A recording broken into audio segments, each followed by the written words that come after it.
starts where? It starts from the students. It starts from the teacher. It starts from the parent. Yes, from the institutions also. Because each one of us, we just point out our hands and say, India has to develop. Sure, India will develop. How does it? How can it? It's only we who have to bring that change. So that was the concept in the promo video what we did.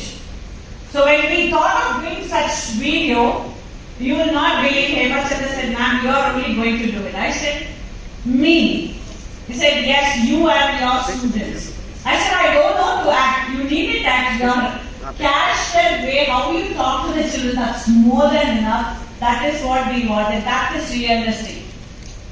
And when the directors came, Miss Anita Mary from SSVM School Coimbatore.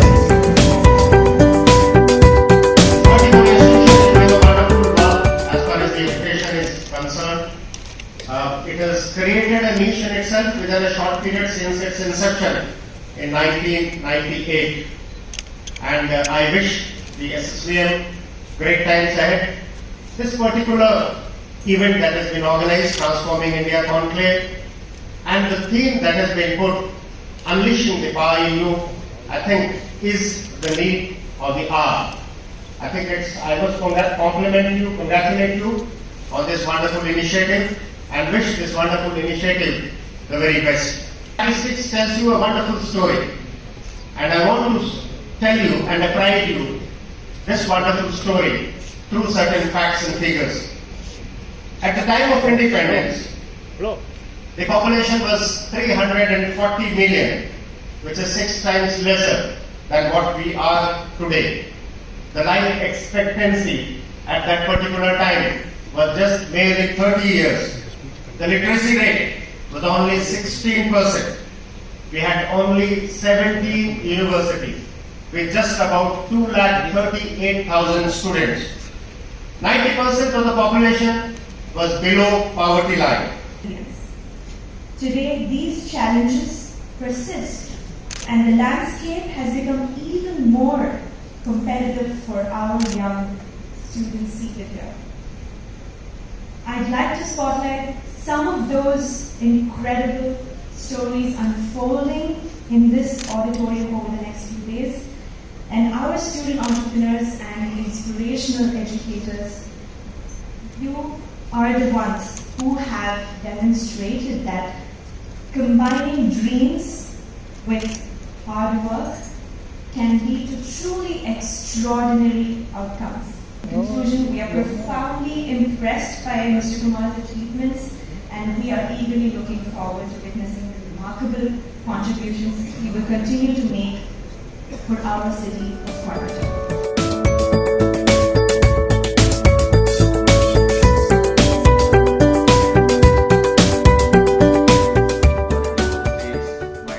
Students, a very good morning to all of you. So it gives me immense pleasure that such a conclave is happening in Coimbatore, and the theme is really interesting. It says Transforming India, and the theme is Unleash the Power Within You. So as we understand the theme of today, how to transform India, it's very important to understand the idea of India, the journey we have taken till now, and then only we can truly think of what are our ideas of transforming India, what would the transformed India look like, and what is the role we all are here to play within.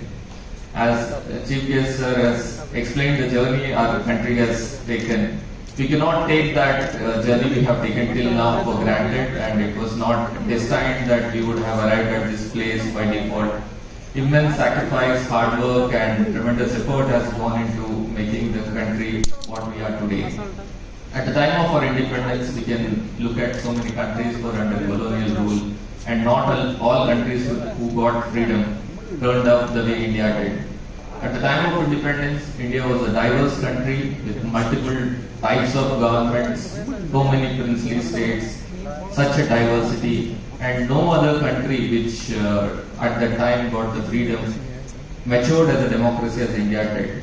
At that time, the universal franchise was thought out to be the luxury of developed nations, luxury of educated nations.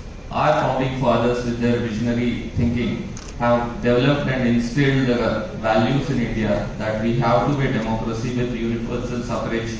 Everybody, irrespective of their education, irrespective of their social status, will get a vote.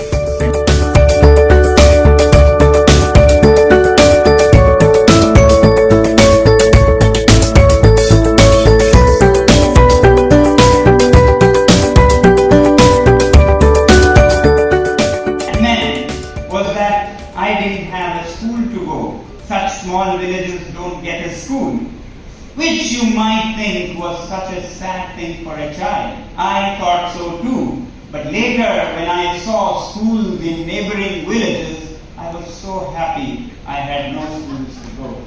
Yeah? That was the best thing that happened with my childhood, that I had no schools to go.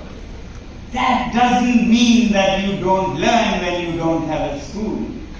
Actually, human brain is wired to learn. School or no school, it learns. In fact, schools sometimes can hinder that learning. And that's perhaps why Mark Twain famously said, I have never allowed my schooling to interfere with my education. So, in this tiny village, what did I do then? Till 9 years of age, I was in this village with no school.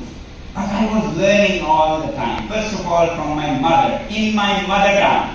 A luxury very few get today. You know, with all the mumbo jumbo of English and Hindi and so on, you lose the grasp of the phenomenon of nature in the name of learning fancy languages. I was lucky to learn in my mother tongue from my mother and directly connect to things.